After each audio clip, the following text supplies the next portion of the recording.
파묘 칠나무 익히. 본 영화에서 가장 무서운 파트를 꼽으라고 하면 100이면 100 언급되는 장면 중 하나. 관객들 대다수가 문 밖에 귀신이 쳐들어오려 하는 진퇴양난의 상황을 예상했지만 정반대로 전화 속 목소리가 귀신이었다는 것이 반전이라는 평가가 많다. 사실 호러영화 마니아들에게는 옛 고전 호러영화들 명장면의 오마주라 악령의 정체를 짐작 가능한 부분이지만 워낙 연출이 스피디하게 잘 된 탓에 지나고 나서야 깨달았다는 마니아 관객도 있을 정도로 잘 뽑힌 장면이다. 어느 쪽을 따라야 할지 모를 모순되는 지시가 등장인물에게 동시에 내려와 혼란을 준다는 점에서 최근 들어 유행하는 나폴리탄이나 아날로그 호러류의 괴담이 떠오르기도 하는 장면. 백구한말 및 일제강점기 시대를 살았고 거기다 고관대자까지 지낸 홀령이니 현대의 스마트폰은 모르더라도 전화기라는 개념은 알고 있었을 것이다. 백일박지용이 보는 방향이 과거 조선 총독부가 있었을 경복궁 방향인데 경복궁 대신 조선 총독부가 비친다.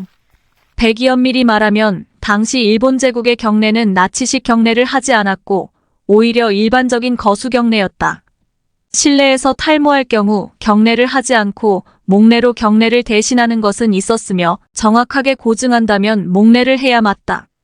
다만 시각적 임팩트를 위해 나치식 경례를 선택한 모양. 백사문변의 내용을 들어보면 망자가 극렬한 친일파였음을 알 수 있다.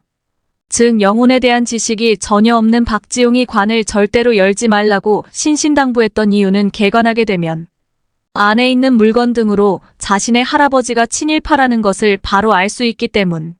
상속받아온 부의 대부분도 친일 행각으로 쌓은 것임을 유추할 수 있을 테니 그걸 숨기고 싶었던 것이다.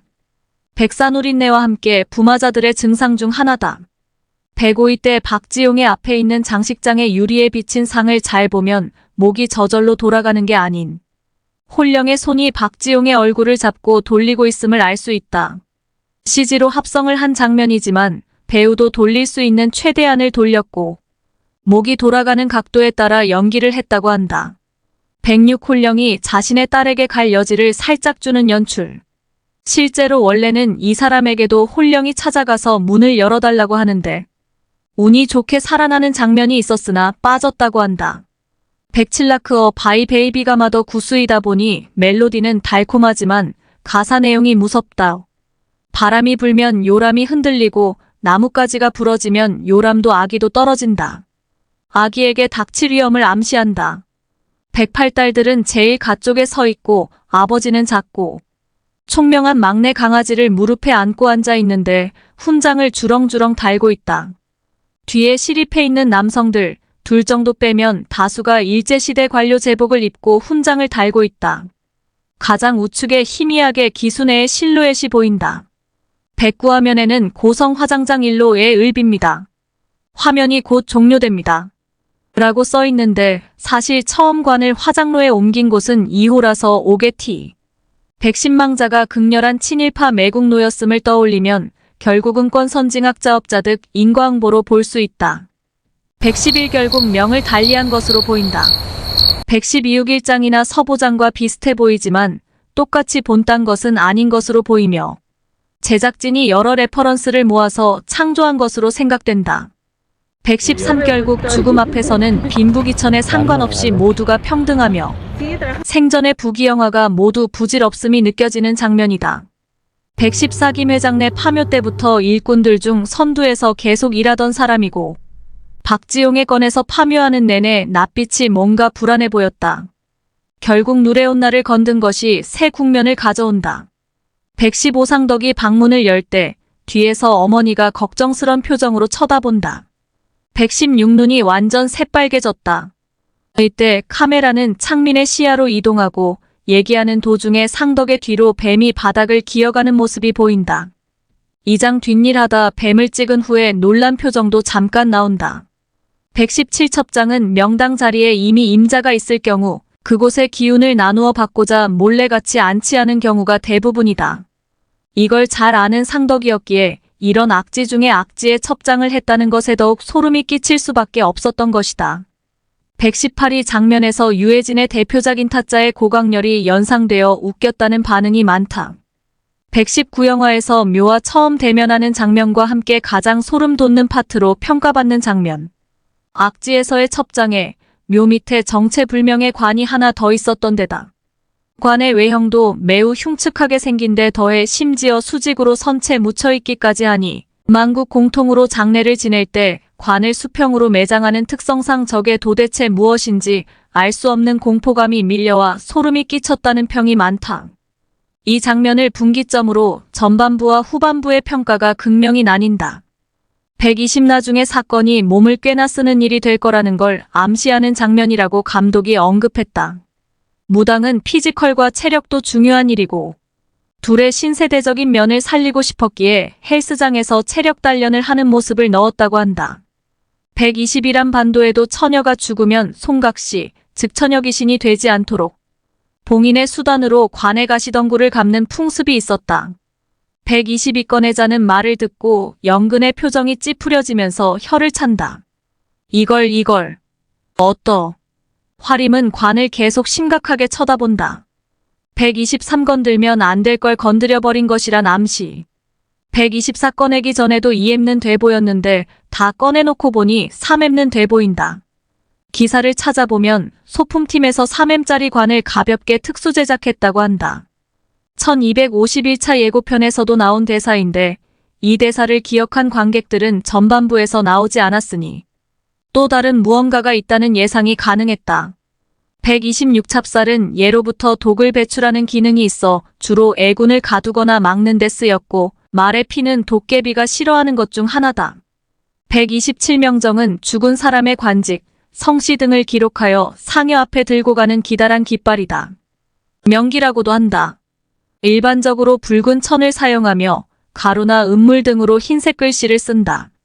파묘했을 때 상덕이 오래되어 글씨가 잘 보이지 않던 관 위에 덮여있던 명정을 유심히 보다가 고모를 바라봤던 것이 이 신의 복선이었다. 128옆에서 듣던 화림은 흠칫 놀라서 상덕을 한번 쳐다본다. 129위 때의 태도를 보면 아버지의 매국에 부끄러움을 느끼기는 하는 모양이다. 130화림이 무라야마를 되뇌인다. 131쌍덕이 그 사진을 보고 화림에게 넘겨준다. 화림이 음양사 무라야마 준지의 얼굴을 유심히 본다. 132상덕이 악지라고 한 곳이 영근의 눈에는 산새가 쭉 뻗었다고 하는 것이 그 장소에 대한 복선이다. 133스님들이 기거하는 건물. 134더덕주가 꽤나 독주였는지 다들 커어하고 술이 목구멍을 넘어가는 느낌을 한참 느낀다. 영근은 뜨끈하니 좋다고 하고 상덕은 이거 귀한 거야, 이거. 라고 한다. 135동양 설화에서 개는 귀신을 볼 수 있고 귀신을 보면 몰아내기 위해 짖는다는 말이 있는데 짖지 못하고 낑낑댄다는 것은 기가 눌릴 정도로 엄청난 힘을 가진 귀신임을 암시한다고 볼 수 있다. 136 목소리만 듣고도 바로 배우 김선영을 떠올린 사람들이 많다. 137화면에선 화림이 사진에서 봤던 무라야마 준지의 얼굴이 한참 떠오른다. 138화림이 모시는 몸주로 보인다. 139 그림자가 들이운다는 것이 불길한 징조라는 것은 영화 초반 화림의 입을 통해 말한 바 있다. 앞으로 벌어질 일에 대한 암시. 140가는 복부의 우측에 있는데 이후 보살의 배가 터진 곳은 위장 쪽이었다. 오류이거나 아니면 위장 쪽 부분을 통해 간을 빼간 것으로 보인다. 141파사나 축기의 힘을 가진 문자로 보인다. 정확히는 물리칠 퇴. 142보살의 원혼이 나타난 이유와 중얼거린 말의 내용에 대한 것은 파묘탐 구참조. 143 어찌나 당황했는지 열쇠를 놓쳤다가 진짜 이씨 하며 다시 주워들고 주먹으로 몸을 때려 긴장을 풀고 나서 다시 마음을 다잡고 자물쇠를 연다. 144모티브는 파묘탐 구참조. 145괴물에 희생당한 사람들의 P146영화에서 일본어를 직역하지 않고 의역하였기에 극장용 자막은 약간의 차이가 있다. 147 그동안 악지의 무덤도 파묘하자고 강하게 주장하고 악령을 상대로도 도발하는 등 굉장히 당차게 나섰던 화림이 처음으로 겁을 먹고 거짓말까지 하는 장면이다. 그만큼 괴물이 그동안 화림이 상대했던 귀신들과는 차원이 다른 것을 보여주는 것. 여담으로 이 장면을 보고 미이라 이에서 스콜피온 킹을 만난 이모탭이 떠올랐다는 관객들이 꽤 있다. 148은어와 참회에 관한 해석은 파묘탐 구참조. 149인은 화림이 참회를 못 알아들어서 당황한 것이다. 참회를 지칭할 때 사용한 단어가 지금은 사라진 고어마쿠아이며 현대 일본어만 배운 화림이 이를 알아듣지 못해 당황한 표정을 지었다. 출처 152때 창고 무늬의 작은 창을 통해 괴물의 얼굴이 클로즈업된다. 151방금 축사에서 희생된 사람의 것. 152봉길 역을 맡은 이도연의 신장이 182cm인데 겨우 괴물의 가슴께 밖에 오지 않는다. 이 장면에선 실제 220cm의 농구선수 김병호가 출연했다. 153괴물이 철의 면역이라는 복선이다. 154보살의 배가 찢어진 부위와 같다. 155불교에 심취했던 일본 장수 모티브와 오니가 물러난 이유, 보살은 왜 죽인 것인지에 대해 선파묘탐 구참조. 156위 때 괴물의 얼굴이 제대로 보이는데 창백하고 섬뜩한 미라 같은 얼굴에 이마에 뿔이 2개 돋아나 있다. 157사실 영화상이나 크레딧, 감독의 공식 언급에서도 이 귀신의 이름에 대해서 정확히 표현하지 않는다. 험한 것 또는 일본 귀신 정도. 이후로는 서술 편의상 이 일본 귀신을 일본 도깨비인 오니로 통칭하기로 한다. 158각자 과거의 일들이 잘못됐을 때 어떤 일이 벌어졌을지에 대한 장면들이 나타난다. 화림의 경우는 구술할 때 칼에 베이고, 상덕의 경우는 보국사가 피로 물들고, 영근의 경우는 박지용의 조부 박근현의 혼령이 나타난다. 159열이 떨어지지 않아서 해열제 처방을 내려준다고 한다. 160 자료 화면에는 보살의 사진이 떠 있다. 161뉴스를 통해 이 사건이 공식적으로 어떻게 처리되고 있는지 알 수 있다. 최초 신고자가 누구인지 모르나 피해 축사의 주인, 혹은 상덕 일행이 경찰에 그렇게 얘기했거나 피해 현장을 토대로 경찰 측에서 추측한 것으로 볼 수 있다. 현장에 오니의 족적이 남아있었겠으나 현실적으로 이 사건을 사람 혼자 버리고 도망갔다고 보기는 어려운 데다 다수의 용의자나 흉기 사용 흔적이 보이지 않는 이상 맹수의 발자국이나 털 같은 물증이 없다고 해도 맹수의 습격으로밖에 볼 수 없었을 것이다. 심지어 그게 사람도 아닌 엄청난 거구의 온이라고 하면 더더욱 믿기 힘든 게 정상이다.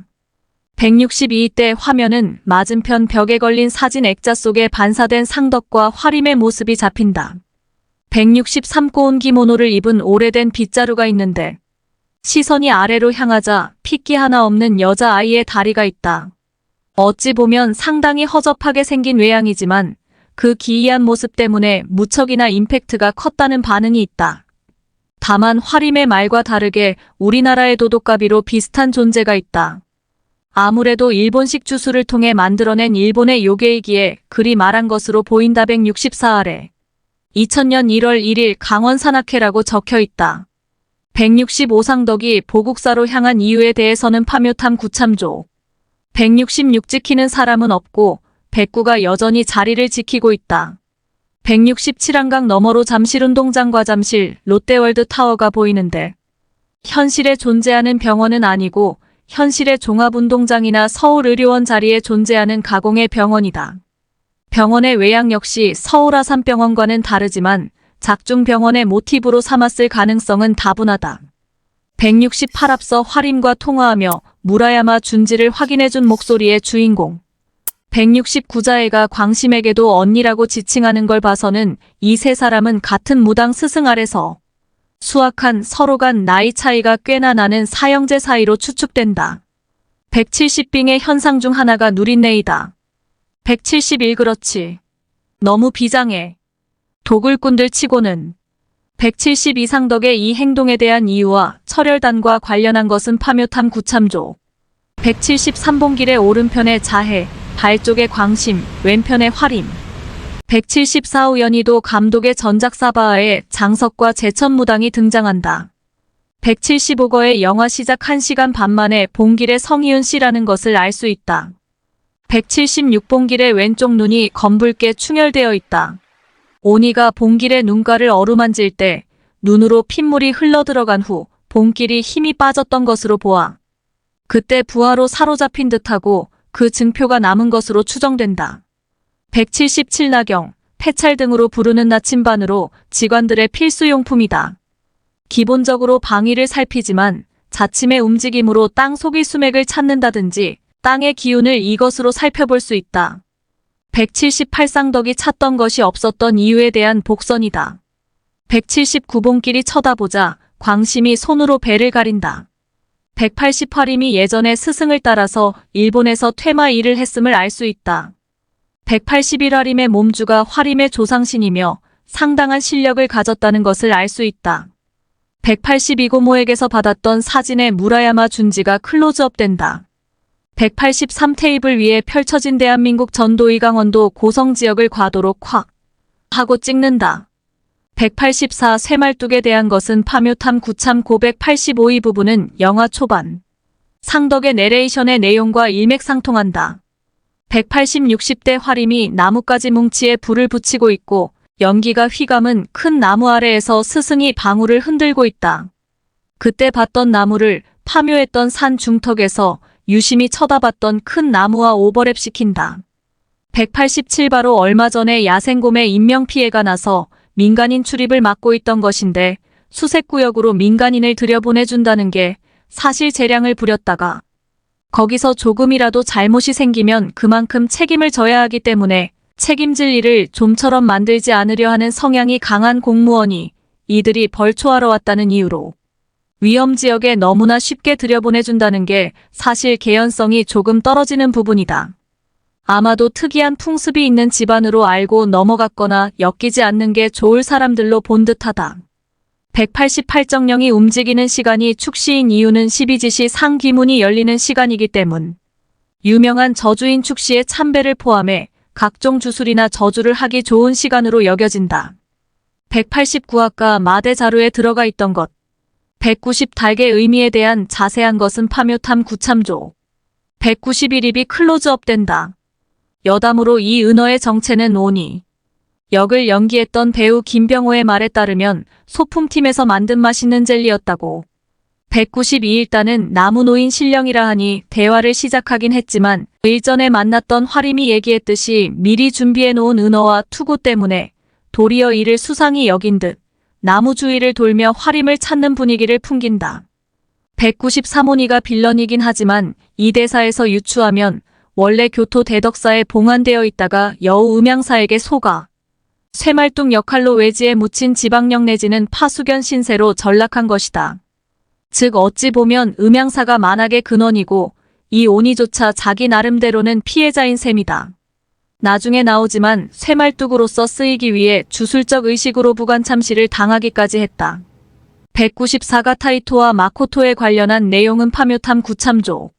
195극장에서 오니가 광소를 터뜨리는 순간부터 그 뒤의 대사들이 극장 내부를 360로 움직이며 들린다. 영화 속 화림도 목소리가 갑자기 사방을 휘돌며 들리자 주변에 오니가 혹시 있는지 소리가 들리는 방향으로 급하게 돌아본다. 오니가 나무 주변 숲을 걷고 있다. 196봉길의 클로즈업된 얼굴을 보면 양쪽 눈동자의 주위로 핏줄이 터진 듯 눈이 빨갛게 변해 있다. 오니에 점점 더 동화되어 가는 것을 보여주는 연출이다. 197고성의 오니와 서울 병실의 봉기를 교차 편집으로 보여주며 목소리가 동시에 겹쳐 들린다. 198진의 속담의 의미와 북진에 대한 열망에 대한 의미에 대해선 파묘탐 구참조 199강심은 고개를 꺾으며 몸을 푼다. 200화림이 두려움에 빠져 주변을 돌아보는데 오니가 숲속을 걷는 게 보인다. 201위 때 오니가 숲속에서 화림을 향해 희롱하듯 손짓한다. 여기서 이미 화림을 발견했으니 시간 끌기는 실패한 것이나 마찬가지. 202불 붙은 칼이 보이다가 말에 타고 있는 장수가 한 손에 포로로 보이는 적. 병졸의 뒷덜미를 잡고 있는 모습이 보인다. 203 얼핏 들으면 무라야마 준지에게 부여받은 자신의 의무를 강조하는 대사로도 들리지만 앞의 대사와 같이 미루어 보면 무라야마 준지로 인해 외지에 박혀 쇠말뚝 혹은 파수견 신세가 된 자신의 처지를 한탄하는 대사로도 해석할 수도 있다. 204호니의 입장에서는 대화 상대가 자신을 나무 신령이라고 했는데 이 신령이 자신이 부하로 만든 인간의 존재를 아는 게 이상하다. 다급했던 화림이 자신의 정체를 알려주는 것이나 다름없는 실수를 해버린 것. 사실 그 이전에 오니는 나무 신령이 전에 만났던 인간이란 걸 눈치채고 나무 주변을 찾아다녔다. 205봉기를 광심이 걱정스레 쳐다본다. 206m로 날아올 때는 오니의 고함 소리만 나는데 6m 근처에 와서는 도깨비 불을 처음 봤을 때처럼 일본 연불 소리가 같이 나오기 시작한다. 207불이 땅으로 다가올 때 슬로 모션이 걸린다. 208상덕에게 말을 할 때는 화림과 대화할 때처럼 괴물 같은 목소리가 아니라 에코가 줄고 차분한 목소리다. 209너를 2박스씩이나 먹어서 그런지 주목나무에서 화림과 대화할 때보다 얼굴이 깨끗해졌다. 210생전 열렬한 불교신자였던 만큼 금강경을 이미 다 외고 있었고 사후에 신격을 얻어 사마의 존재인 오니가 되었음에도 금강경의 축경에도 영향을 받지 않는 것으로 보인다. 사실 500년이 넘었다는 것은 과장으로 보인다. 500년을 채우려면 2024년 기준으로 1524년의 금강경을 다 외웠어야 하는데 천재였다고 해도 최소한 78살은 되어야 하고 그렇다면 1600년에 일어난 세키가하라 전투에서 사망하려면 참전 시 나이가 80살이 넘어버린다.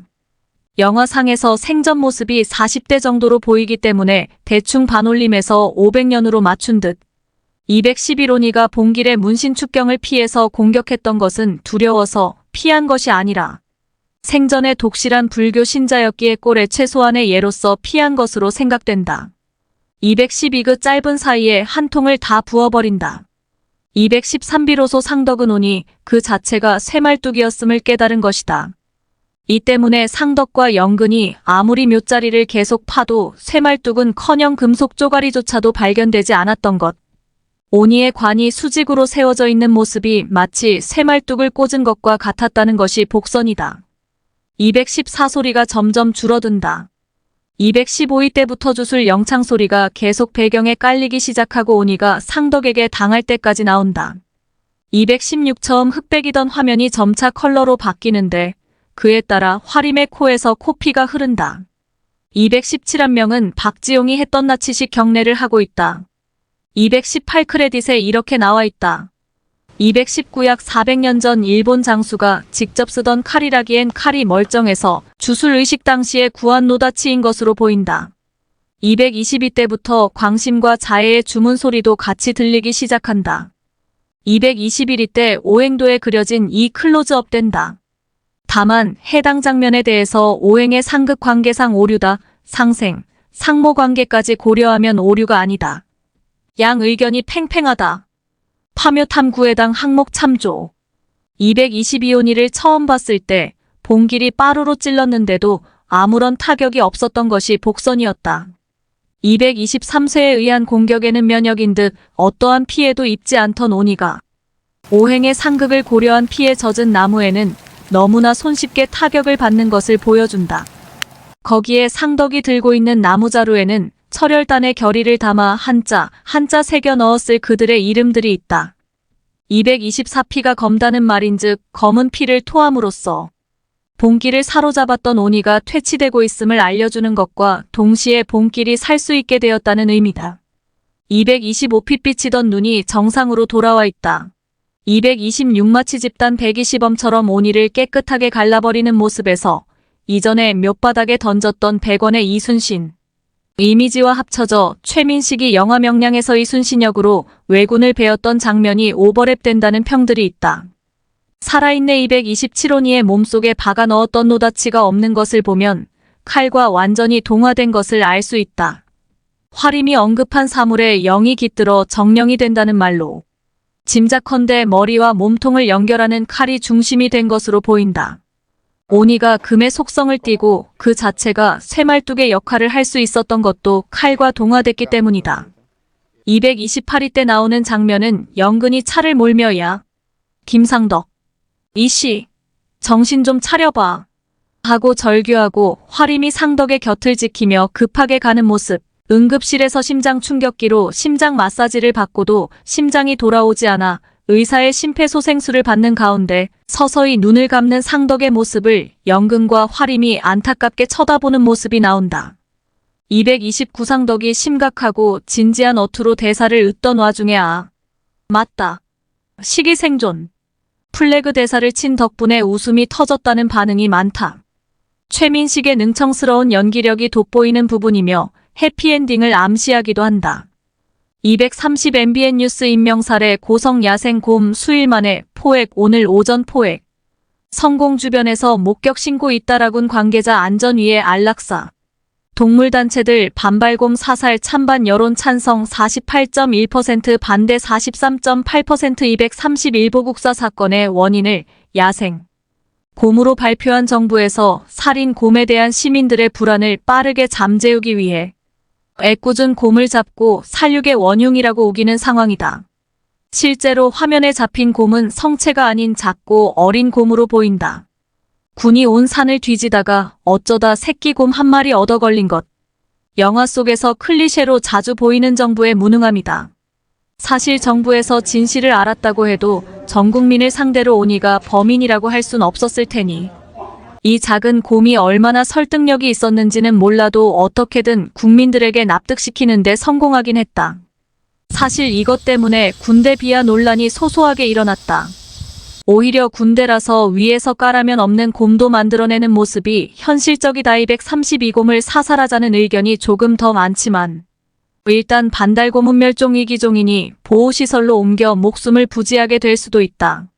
현실에서도 서울동물원에서 호랑이가 사육사를 물어 죽였지만 보호종인 시베리아 호랑이인데다 러시아에서 선물로 보낸 외교적 특수성이 겹쳐 살처분하지 못하고 외부의 공개만 금지되는 걸로 처리한 적이 있다. 234명근 의구 귀신이네. 귀신이야. 흐흐흐 봉길 아 진짜. 화림 이거 밥이야. 지금. 봉길 그렇다고 나 빼고 먹어요? 화림 알았어. 234위를 다쳤기 때문에 금식 조치를 받고 있는 것으로 보인다. 금식 때문에 배고파 죽겠는데 문병이랍시고 찾아와 먹는 것으로 놀리니 화가 나긴 했지만 그래도 같이 고생한 식구다 보니 그냥 체념한 듯하다. 235위 때 나오는 찬송가는 잠시 세상에 내가 살면서이다. 개신교 장례 찬송가로 유명한 노래. 236 보통 의사들이 수술 이후 당분간 스트레스 받지 말라고 얘기하는 게 이 때문이다. 237위들이 온이에게서 살아남았지만 그 여파로 정신적, 신체적 상처가 완전히 아물려면 시간이 걸림을 보여준다. 해피엔딩으로 모든 게 해결되긴 하지만 결국 상처는 남았다는 의미로 보인다. 다만 유일하게 봉길의 후유증에 대해선 나오지 않는데 젊음의 힘인 듯하다. 238쌍덕이 큰 수술을 했기 때문에 비행기를 탔다가는 자칫 수술 부위가 기압차로 터질 수 있어서 한국에서 결혼식을 올릴 수밖에 없었을 것이다. 초반부의 상덕이 사위랑 같이 한국에 들어와서 살아야지 하며 딸을 보고 살고 싶은 바람을 드러냈었는데 이 소원이 조금은 이루어진 셈. 안사돈도 한복 차림으로 결혼식에 참석했다. 현실적으로 사위와 딸이 독일 회사에 재직 중인 이상 독일에서 계속 살 것으로 보인다. 239가거 의견 다툼도 격렬하게 하고 상덕의 입으로 직접 서로 비즈니스 관계라고까지 얘기했었는데 다 함께 생사고락을 함께하며 사선을 넘고 같은 상처를 공유하면서 진정으로 전우와 가족 같은 유대로 이어지게 되었다는 묘사로 보인다. 240 결혼식 사진사는 김희석이라는 단역 배우이고 목소리는 특별 출연한 이다윗의 것이다. 이다윗은 장재영 감독의 전작인 사바하에서 박웅재 목사와 함께하는 전도사 고요 세력으로 출연했다. 241 장재영 감독의 오컬트 3부작 중 처음으로 온전한 해피엔딩이다. 검은 사제들의 서는 마르베스를 물리치고 영신이 깨어난다는 암시는 나왔지만 확실하게 100% 회복할지는 미지수고 김범신 신부도 여러 논란에 휩싸인 몸이라 구명받을 가능성도 확실치 않다.